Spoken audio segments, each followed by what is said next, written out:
የተከበራችሁ አድማጭ ተመልካቾቻችን እንኳን በድጋሚ ወደ ቻናላችሁ በሰላም መጣችሁ እያልን በአዳዲስ እንዲሁም ሰበር መደመጥም ጭምር ባለባቸው መረጃዎች ተመልሰናል። አብራችሁ እንድቆዩ በአክብሮት እየጋበዝናችሁ በቅድሚያም ዋና ዋናዎቹን በማስቀደም እንጀምራለን።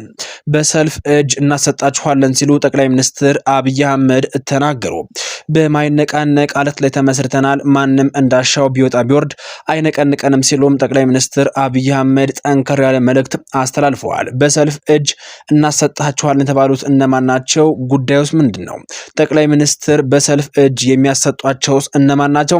አብራችሁን ስትቆዩ በዝርዝር ታዳምጧቸዋላችሁ። እንዲሁም በኢትዮጵያ ድንበር አካባቢ ውጊያው እስካሁን ሰዓት ድረስ እንደቀጠለ ተሰማ። በዛሬው ዕለትም አንድ ጥብቅ ሰበር መረጃ በእጃችን ላይ ገብቷል። በኢትዮጵያ ድንበር አካባቢ ውጊያው እስካሁን ሰዓት ድረስ እንደቀጠለ ነው። በየት አካባቢ ውጊያው ተጀመረ? አብራችሁን ስትቆዩ የምታዳምጡት መረጃ ይሆናል። እንዲሁም ደግሞ ከእንግዲህ እናንተን አናምናችሁም፣ ይህ የኢራን ባለስልጣናት ለዶናልድ ትራምፕ ልዑካን ቡድን የተሰጠ አስደንጋጭ ምላሽ ነው። በዲፕሎማሲ ዓለም የጀርባ ቢላዋ ተሰክቶብናል የሚል ክስም በአሁኑ ሰዓት ላይ ከወደ ኢራን እየተሰማ ይገኛል። በመካከለኛው ምስራቅ በየሰዓቱ አዳዲስ መረጃዎችም ይወጡ የሚገኙ ሲሆን አብራችሁን ስትቆዩም ዘርዘር ያሉ መረጃዎችንም ታዳምጣላችሁ። እንዲሁም የሳውዲው አልጋወራሽ አሜሪካ በኢራን ላይ የጀመረችውን ጥቃት አጠናክራ እንድትቀጥል ግፊት እያደረጉ ነው መባሉም ተሰምቷል። በዝርዝር እንመለስበታለን። እነዚህንና ሌሎች መደመጥ ያለባቸው መረጃዎችን ሰዓታችን ጠብቀን ይዘን ተገኝተናል። አብራችሁ እንድቆዩ በአክብሮት እየጋበዝናችሁ በቀጥታ ወደ ዝርዝር መረጃዎቻችን እንሸጋገራለን። በቅድሚያም ከሀገር ውስጥ በኢትዮጵያ ድንበር አካባቢ ውጊያው እንደቀጠለ ተሰማ። ኩርሙክ በአሁኑ ሰዓት ላይ በሐሚት ጦር እጅ እንደገባችም ታውቋል። ኢትዮጵያና ሱዳን በሚዋሰኑበት ድንበር ባለፉት 3 ቀናትም ከባድና እልህ አስጨራሽ ውጊያም ተቀስቅሷል። የሱዳን ብሔራዊ ጦር ባለስልጣናት በዚሁ ጦርነት ኢትዮጵያ እጇን አስገብታለች ሲሉም እየከሰሱ ይገኛሉ። በአንጻሩ የፈጥኖ ድራሽ ኃይል ድል እንደቀናውና የድንበሩን ስፍራ እንደተቆጣጠረም ይፋ አድርጓል። ሲኋንሲ የዜና ወኪል እንደዘገበው ከሆነ የፈጥኖ ድራሽ ሰራዊት ከሱዳን ህዝብ ነጻነት ንቅናቄ ሰሜን ጋር በመሆን ባደረገው ወታደራዊ ጥቃት ከ400 በላይ የመንግስት ወታደሮች መግደላቸውና ከፍተኛ መኮንኖች ማረካቸውን ገልጸዋል። ኩርሙክ በኢትዮጵያ ድንበር አቅራቢያ የምትገኝና የብሉ ናይል ግዛት ከሲናር ጋር የምታገናኝ ስትራቴጂካዊ ኮሪደር በመሆኗ መያዟ በቀጠናው ያለውን ወታደራዊ ሚዛን ሊቀይረው እንደሚችልም ተነግሯል። የከተማ መያዝ የተሰማው የሱዳን ባለስልጣናት ኢትዮጵያ ለፈጥኖ ድራሽ ሰራዊትና ለሱዳን ህዝባዊ ነጻነት ንቅናቄ ሰሜን ጥምር ኃይሎችን በከተማ ላይ ለሰነዘሩት አዲስ ጥቃት ድጋፍ አድርጋለች በማለት በከሰሱበት ወቅት ነው። የሱዳን መንግስት ባለስልጣናትም ኢትዮጵያ አማጽያኑ በግዛቱ በኩል እንዲንቀሳቀሱ በመፍቀድም ትደግፋለች እያሉ በተደጋጋሚ የሚከሱ ሲሆን የጦር ተሽከርካሪዎችን ከአሷ ተነስተው ወደ ድንበር አካባቢዎች መጓዛቸውንም የሱዳን ትሪቡን ዘገባ አመላክቷል። አዲስ አበባ ለነዚህ ከህዳር ወር ጀምሮ ለሚቀርበው ተደጋጋሚ ክሶችም እስካሁን ድረስ ይፋዊ ምላሽ አልሰጠችም።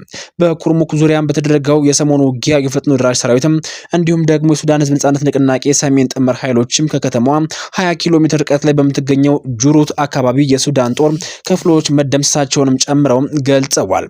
ኩርሙክ በሱዳን ያለፉ ግጭቶች ወቅትም በተደጋጋሚ በተለያዩ ኃይሎች እጅ የቆየች ከተማ መሆኗን በድንበር አካባቢ ያላትን ከፍተኛ ስትራቴጂካዊ ጠቀሜታ ያሳያልም ተብሏል። በተከታዩ ጠቅላይ ሚኒስትር አብይ አህመድ ባስተላለፉት ሰበር መረጃ በሰልፍ እጅ ይሰጡናል ሲሉም ተደምጧል። በሰልፍ እጅ እናሰጣቸዋለን ሲሉም ጠቅላይ ሚኒስትር አብይ አህመድ አስጠነቀቁ። በማይነቃነቅ አለት ላይ ተመስርተናል፣ ማንም እንዳሻው ቢወጣና ቢወርድ አይነቀንቀንም በማለታቸው በአሁኑ ሰዓት ላይ አነጋጋሪ ሆኗል። ይህ መልእክታቸው ለተቃዋሚዎቻቸው መልእክት እንደሆነም ታውቋል። ጠቅላይ ሚኒስትር አብይ አህመድ የኮሪደር ልማትን በተመለከተ በቃና ቴሌቪዥን የሰጠው ቃለ ምልልስ ትኩረትን ስቧል። ከተሜነትና ኮሪደር ስራዎች ላይ ያተኮረ በተባለበት በዚህ ቃለ መጠይቅ ላይ ትኩረት የሚሹ በርካታ ጉዳዮችም ተነስተዋል። ተቃዋሚዎቻቸው በሰልፍ እጅ እንደሚሰጧቸውም ሲናገሩ ተደምጠዋል። በውስጥ የሚሆን በውጭ ያሉ ተቃዋሚዎች በቀጣይ 2 እና 3 ዓመታትም በሰልፍ እጅ ይሰጡናል ይገባልም ብለዋል። ያለ ጥርጥር በሰልፍ እጅ ይሰጣሉ የተባሉት ተቃዋሚዎችም ከመንግስት ጋር የሚታረቁ ይቅርታም ጭምር ጠይቀው እንደሚሆንም ተናግረዋል። የሀገር ውስጥ ተቃዋሚዎችም በጊዜ ሂደት ገብቷቸው በሰልፍ እጅ ይሰጡናል ያሉት ሲሆን ዲያስፖራው ተቃዋሚውም ይቅርታ ጠይቆ ይገባል ብለዋል። ሌላው ጠቅላዩ በዚህ ቃለ መጠይቃቸው ያነሱት ጉዳይ በኮሪደሩ ልማት ዙሪያ ስለሚነሱ ክሶች ነው። ዓለም አቀፉ የመብት ተቆርቋሪ ድርጅት ከዚህ ቀደም ባወጣቸው የምርመራ ሪፖርቶችም በአዲስ አበባ የኮሪደር ልማት በርካታ ዜጎች መፈናቀላቸውን አስታውሶ ነበር። ለዚሁ ክላሽ መልስ የሰጡት አብይ አህመድም ክሱ ውሸት ነው በማለትም አጣጥለውታል። የአዲስ አበባ የኮሪደር ልማት ዓላማ ሰው ማፈናቀል አይደለም፣ ኮሪደሩ ችግር የለበትም ብዬ ባለመጻደቅም ዝም ብሎ ግን ሰው እያነሱ ይመጣልና የመበደል ጉዳይ አይደለም ሲሉም አስተባብለዋል። በኮሪደር ልማቱ ላይ አቃቂር ያወጣሉ ያሏቸውን አካላትንም አዲስ አበባ ያልመጡ ባሉበት ሆነው ስለኛ መፈናቀልና ስለኛ ሰላም ማጣት የሚናገሩ ናቸው ብለዋል። እነዚህ ተቃዋሚዎች መንግስት አብቅቶለታል እያሉም ይዘባበታሉም ሲሉም ከሰዋል። እመነኝ ነገ እያንዳንዱ ይቅርታ ጠይቆ ይመጣል ያሉም ሲሆን ብዙ ተምረናል፣ ብዙ ወዳጅ አፍርተናል፣ በቀላሉ አንወድቅም የሚል መልእክትም አስተላልፈዋል። አክለውም የውስጡም የውጩም እጅ እየሰጠ በሰልፍ ይገባል ሲሉም ይህንን አነጋጋሪ መግለጫቸውን ቋጭተዋል። በተከታዩ መረጃ በመካከለኛው ምስራቅ ውጊያው በአሁኑ ሰዓት ላይ የቀጠለ ሲሆን የሳውዲው አልጋወራሽ አሜሪካ በኢራን ላይ የጀመረችውን ጥቃት እንድትቀጥል ግፊት ያደረጉ ነው ተባለ። የሳውዲው አልጋወራሽ መሐመድ ቢን ሰልማን ፕሬዚዳንት ዶናልድ ትራምፕ በኢራን ላይ የጀመሩትን ወታደራዊ እርምጃ አጠናክረው እንዲቀጥሉ አበክረው የወተወቱ መሆኑን የኒውዮርክ ታይምስ ዘገባ አመላክቷል።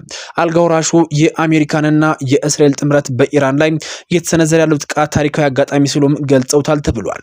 በኢራን ላይ የተፈጸመው ወታደራዊ ጥቃት የደገፉት ልዑሉም አጋጣሚው ለመላው መካከለኛ ምስራቅ አዲስ ሰላምና መረጋጋትን የሚያመጣል የሚል እምነት እንዳላቸውም ተነግሯል። እንደ ኒውዮርክ ታይምስ ዘገባ ከሆነ የሳውዲ መሪ ለዋይት ሃውስ ለትራምፕ ያስተላለፈው መልእክትም ኢራን በንግግርና በስምምነት የምትገዛ አገር አይደለችም የሚል ነው።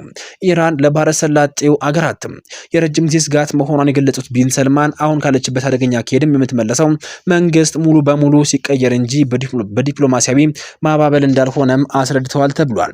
የሳውዲው አልጋወራሽ ልዑሉ የኢራን አገዛዝ መውደቅ አለበት የሚል አቋም ያሳዩትም ትራምፕ ጦርነቱ ለማቆም ከቴህራን ጋር ወደ ንግግር ለመግባት ፍላጎት ባሳዩበት አጋጣሚ ነው። የሳውዲ መሪ ግፊት በፕሬዝዳንት ዶናልድ ትራምፕ ውሳኔ ላይ ትልቅ ተጽዕኖ ሊያሳድር እንደሚችልም ይገመታል። ትራምፕ በኢራን ላይ የሚከተሉትን ከፍተኛ ጫና የማሳደር ፖሊሲ ከሪያድ በሚመጣ ድጋፍ ጠናክሮ የሚቀጥል ከሆነ መካከለኛው ምስራቅ ወደ ለየለት መጠነ ሰፊ ጦርነት ውስጥም ሊገባ ይችላል የሚል ስጋትም እየተሰነዘረ ይገኛል። ሳውዲ አረቢያ ጦርነቱ እንዲቆም ሳይሆን የኢራን መንግስት እስኪወርቅ እንዲቀጥል መፈለጓ በቀጠናው ያለውን ውጥረት ይበልጥ የሚያባብስና የዓለም ነዳጅ ገበያን ሊያናጋ የሚችል ክስተት ተደርጎ ተወስዷል።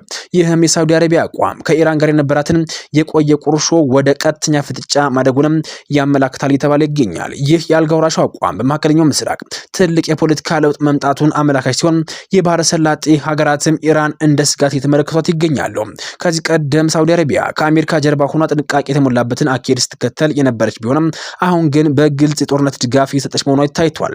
በተለይም ከአሜሪካና እስራኤል ጋር በመተባበር የኢራንን ክንድ ለማዳከም መፈለጓ በቀጠናው አዲስ የኃይል ሚዛን እየተፈጠረ መሆኑን የሚያመላክት ነው። በዚህ አካባቢ በየሰዓቱና በየደቂቃው አዳዲስ መረጃዎችም እየወጡ ይገኛሉ።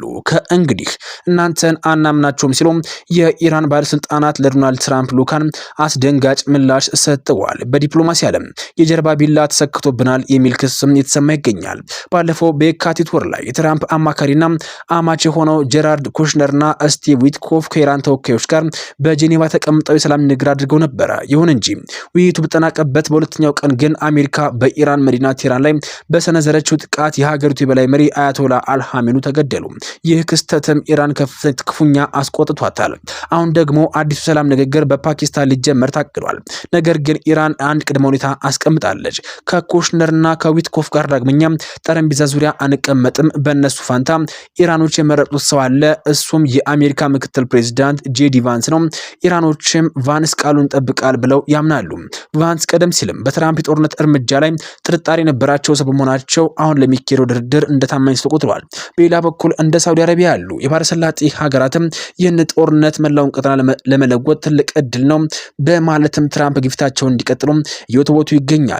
የነዳጅ ዋጋ መዋዠቅ የዓለም ገበያ መረባበሽም ሁኔታውን የአሳሳቢነቱን ይበልጥ ጨምሮታል። ዓለም አሁን ላይ አይኑን ወደ ፓኪስታን ጥሏል። ጄዲ ቫንስ የጦርነቱን እሳት አጥፍቶ ሰላም ያመጡ ይሆን ወይስ ደግሞ የሁለቱ ሀገራት ቅራኔ ይበልጥ እየተባባሰ ይሄዳል? ግራም የሚያጋባ ጉዳይ ነው። እናንተስ ምን ትላላችሁ? በዲፕሎማሲው ዓለም መተማመን አንዴ ከጠፋ በኋላ እንደገና መመለስ ይችላል የሚለው ጥያቄ የሁላችን ጥያቄ ነው። በተለይም ጄዲ ቫንስ በዚህ አስቸጋሪ ወቅትም ሰላም ያመጣሉ ብላችሁ ታምናላችሁ? አታምኑ? ሁላችሁም ሀሳብ አስተያየታችሁን ኮሜንት ቦክስ ላይ አጋሩን። ውድ አድማጭ ተመልካቾቻችን በቀጣይ በተረጋገጠ እንዲሁም ደግሞ መደመጥም ጭምር ባለበት መረጃ እስከንገናኝ ድረስ ለአሁኑ በዚህ አበቃን። መልካም ጊዜን ተመኛን።